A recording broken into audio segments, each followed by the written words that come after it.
Okay, so this is gonna be fun. I've got my watercolor paper, a pencil, some of my Crayola super tip markers, and a permanent black marker, and then my cup of water and a paintbrush. We are going to do a super cute mermaid. Okay, so this should be fun. We're gonna break it down one step at a time.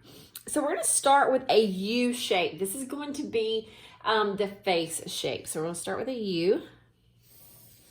Then we're going to do the neck, and it's going to come down like this. So it's going to be neck and come out for the shoulders.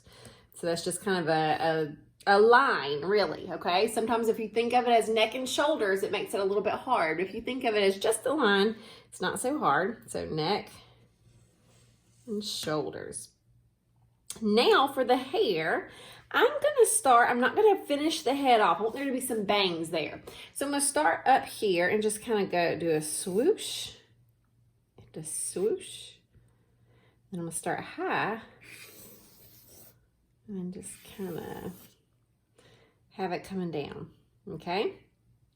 Now for the eyes, I like to do something simple. Just curve, curve, smile. For the top, I'm going to do a straight line. This is like her, for her shoulder and arm. And the shoulder and arm. Man, this pencil keeps breaking on me. And then I'm going to do a top that looks like this. You could design this however you want to, but I'm just going to go like a curve and curve. Just kind of like a shell top. And then we will do the tail. So hang tight with me. We're going to start here. We're going to come up and over and back. Okay, do just that to begin with. And then we come here, here. And now on this part, mine is probably going to go off the page. Yours, you're going to have to make that decision. You may have enough room to do it on the page, or it may go off. So it's going to come in and then out.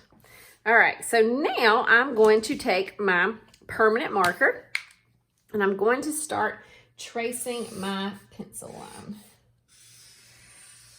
It needs to be permanent, okay? Because we will be adding water to this. So if it's not permanent, notice here I didn't stay right there on that line. That's no big deal, okay? I'll come back and erase everything that I kind of tweaked.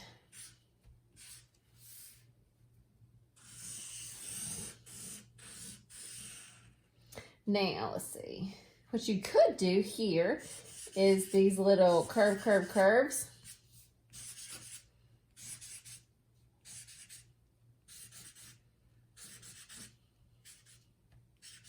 And then if you want to have a few splashes of water, you could do that too. So here, it's just shape.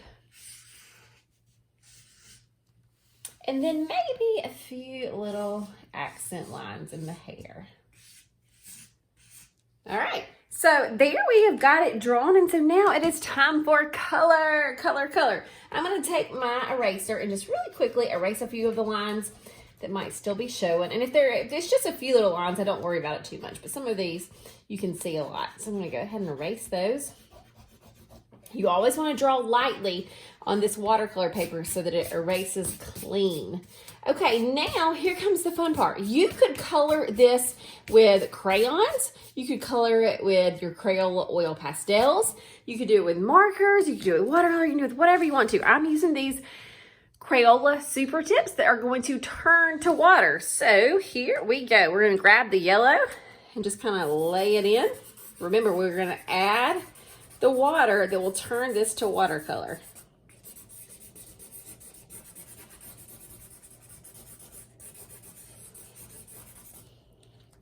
I'll do a pink top.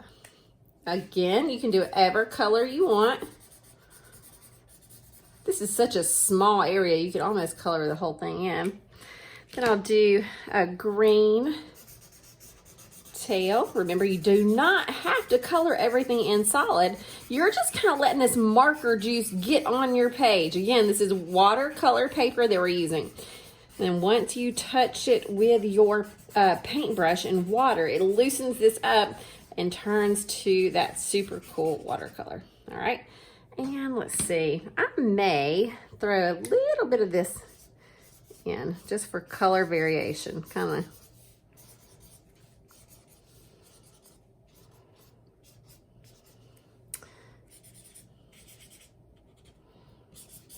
Okay, so now it is time to start coloring. I don't have a marker that's a great color for the skin. You can, you can either leave it, you can find a couple of color combinations to color it. I'm going to just leave it, and then I'm going to start painting in my hair. I always like to start with the lightest color, okay? So maybe you didn't do your hair yellow, and that's totally fine for this kind of blonde look. You can do it whatever color you want, but if you have yellow somewhere else on your page, start with that first. I like to do yellow first so that my water doesn't get all super dirty before I use these light colors. I'm gonna do the lightest first.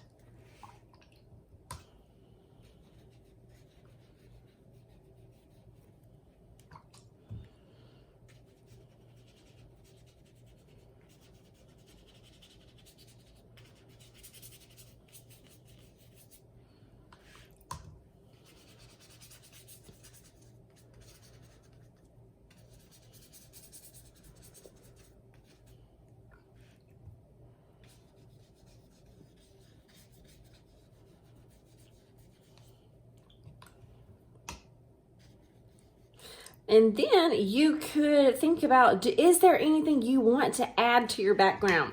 Dots or lines or swirls. I'm gonna take this purple and I may just add some fun swirls, okay? And you could either turn this to watercolor or not. You could just leave it as is.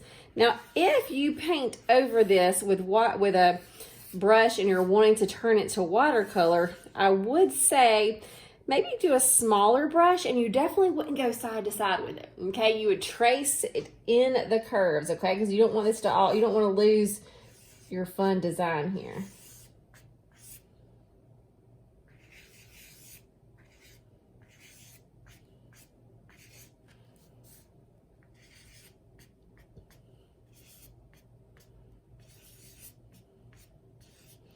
So I hope you see that it does not take long to get creative. Grab a couple of fun supplies that are easy access and just start doodling. P.S. Before I go, I did look in my stash and found this peach, and so this will be perfect. There are all different kinds of tones that you can use. I didn't see this when I was first looking through my stash of markers, and then I found it. I am kind of staying on the edges only because sometimes when you are blending this in, you can still see some of the marks. So I don't want to do like a straight line right down the middle and then you still see that mark. So I kind of go on the edges and then let it bleed in, and then there we go. So, okay, y'all, I hope you have fun. Remember, you can customize this however you like. You can change the skin color, change the hair color, put a bow in it, change the outfit, design it however you want to. Do whatever kind of background you want. This is what creativity is all about. We're giving you a little bit of guidance, and then we want to see you run with it. All right, y'all. See ya.